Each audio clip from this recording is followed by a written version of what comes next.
a somber note as we begin your Cowboys Sunday. A former Dallas Cowboys defensive tackle has been found dead in the Leavenworth Federal Prison in Kansas. Junior Siavi Jr., age 43, found unresponsive at the United States Penitentiary in Leavenworth at the end of this week.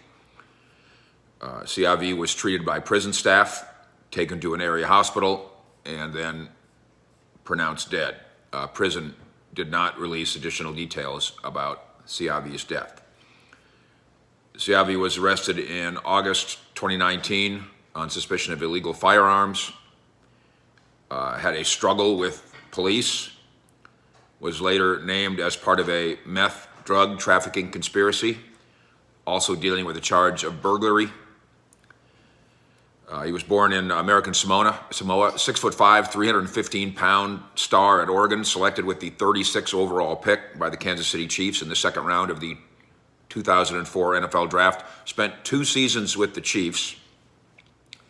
Talked very publicly there about becoming a force in the NFL, but did not produce at that level in Kansas City. Managed 15 tackles and 1 sack in 2 seasons. Then had some knee injuries that derailed him. Spent 3 seasons out of football, and then got a second chance with your Dallas Cowboys, who in fact signed him to 3 different contracts over the course of a short time. He actually signed with Dallas in 2008 when he was a late cut, released in August, then signed again in January and played that season, and then series of 1-year contracts, signed again in 2010, but in September was again a late cut. It was Josh Brent who, as a rookie, came up and beat him out. It's worth noting on a couple levels here, and on a personal level too. Siavi did contribute to the Cowboys in 2009. He was Jay Ratliff's backup, had 11 tackles, played all 16 games as a nose tackle, as he rediscovered himself. By the way, after he left Dallas, 1 more year in the NFL in Seattle. It's instructive to talk about this because he played for the Cowboys. I did have some people coming to me and saying, why are you saying this is a Cowboy story and this is the personal part? We covered Junior. Didn't get to know him very well, but we did cover him. So in addition to the obvious fact that because I cover the Cowboys and you read about the Cowboys, it makes sense that our frame of reference to Junior would be Cowboy related. If I covered the Seahawks and lived in Seattle, I might write it and view it differently, but I view it through a Cowboys prism. The other issue worth touching on here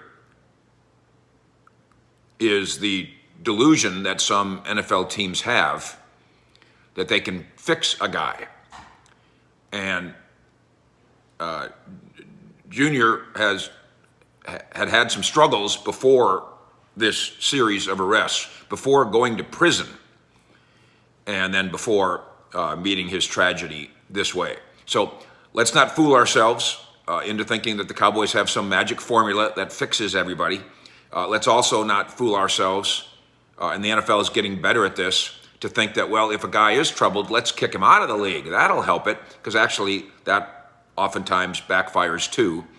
And let's recognize that while Junior Siavi isn't exactly Dan Reeves, who recently passed away, isn't exactly Ralph Neely, who recently passed away, isn't exactly John Madden, who really passed away, it is still a tragedy, and it is still a lesson, maybe for a lot of us. Getting ready for Cowboys and 49ers. We'll be at AT&T Stadium in a little bit. We invite you to join along with us and to please subscribe to what we do here on the Fish Report. For now, Fish out.